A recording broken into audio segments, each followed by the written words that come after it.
कि पहली बार अंतर्राष्ट्रीय पशु चिकित्सा आयुर्वेद संगोष्ठी, मुझे लगता है पूरे देश में एक तरह का पहला प्रयास है। आपको बहुत बड़ा है क्योंकि शुरुआत कहीं से होनी थी और ये शुरुआत हरिद्वार में गंगा मां के किनारे से हुई है।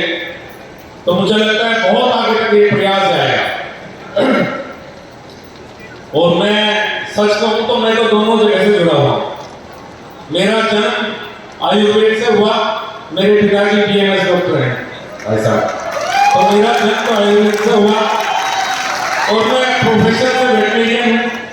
मैं पीएचडी हूँ वेटरिनरी साइंसेज में, तो पशुओं से भी जुड़ा रहा और जन्म से आयुर्वेद से भी जुड़ा रहा। ये बात अलग है कि मेरी समझ में बात में आया कि आयुर्वेद का महत्व कितना बड़ा है, ये मेरी समझ में पहले नहीं आया क्योंकि किसी ने मुझे समझाया नहीं। जब मैंने बीबीएससी की, एमबीएससी की और पीएचडी की, शायद वो दौर ऐसा था कि इस देश में किसी को योगा और आयुर्वेद के बारे में सोचने की फुर्सत नहीं थी। मेरे किसी कोर्स में आयुर्वेद का कोई चैप्टर नहीं था, कोई कोर्स नहीं था पूरी डिग्री के अंदर। लेकिन जब मैं एज ए वेटरिनरियन, मैंने हरियाणा सरकार में नौकरी की वेटरिनरी सर्जन की, जब मैं अपनी नौकरी में गया, जो मेरा असली काम था, जब फील्ड में मैं पहुंचा, क्योंकि पढ़ाई अलग है और प्रैक्टिकल अलग है, जब मैं फील्ड में पहुंचा तो मुझे दिखाई दिया कि बहुत सी बीमारी ऐसी जिनका कोई इलाज नहीं है एलोपैथी में। अगर मैस्टाइटिस है तो कितनी भी एंटीबायोटिक दे लो कोई इलाज नहीं है।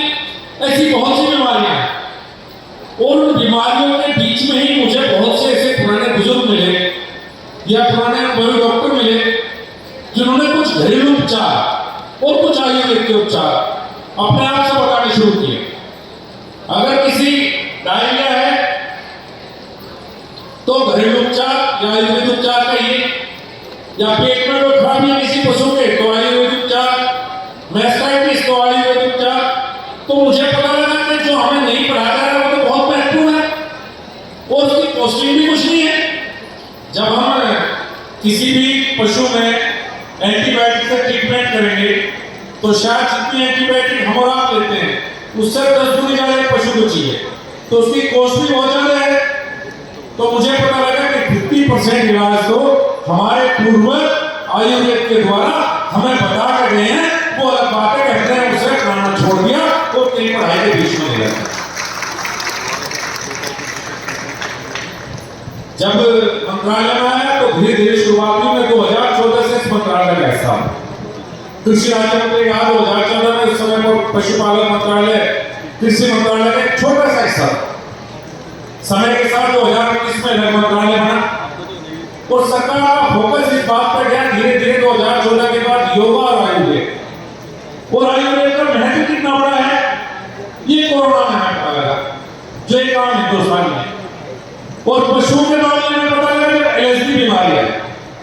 जब ये जैसे ह्यूमन में कोरोना आया उसी तरह से पिछले वर्ष पशुओं में, गाय में विशेष रूप से एलएसडी नाम की बीमारी है। उस बीमारी में जब उपचार मिले तो पहली बार हमारी मिनिस्ट्री ने एक आयुर्वेद उपचार को गाइडलाइन में शामिल किया। हर प्रदेश के लिए भेजा गया कि आयुर्वेद से भी एलएसडी का उपचार संभव है। तो एक तरह से कह सकते हैं कि भारत सरकार ने पहली बार माना। उसके बाद कुछ प्रयास हमने शुरू किए हैं।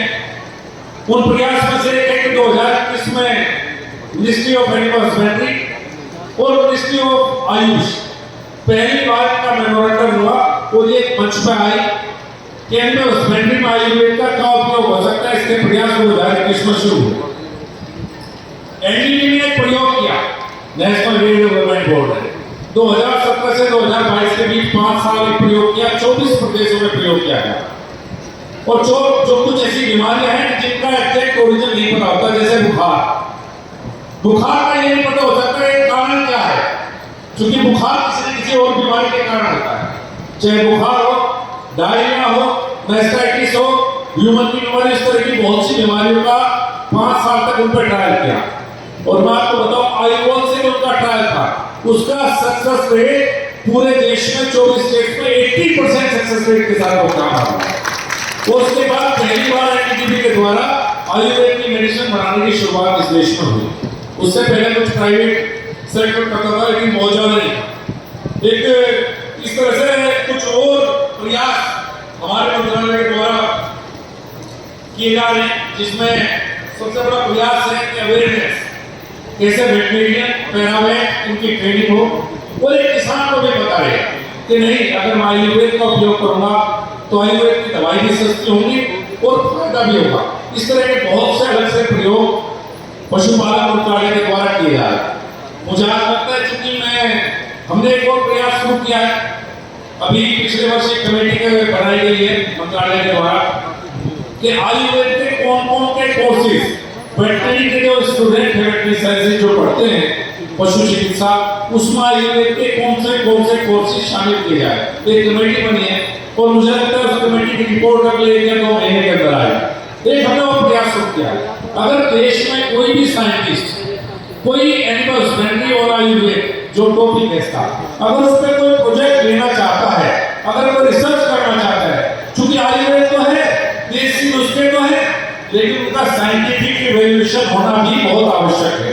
तो अगर कोई भी प्रोजेक्ट, क्योंकि इस कार्यक्रम में अगले 3 दिनों में बहुत से आयुर्वेद से जुड़े हुए लोग आएंगे, बहुत से साइंटिस्ट आएंगे जो इस फील्ड में काम करना चाहते हैं, तो मेरा अनुरोध है अगर कोई भी प्रोजेक्ट कोई भी साइंटिस्ट पूरे देश से किसी भी यूनिवर्सिटी से सबमिट करता है तो हमारा मंत्रालय, मैं आपको आश्वस्त करता हूं कि वो प्रोजेक्ट 100% सेक्शन होगा, कहीं कोई संसाधनों की समस्या नहीं आने चाहिए।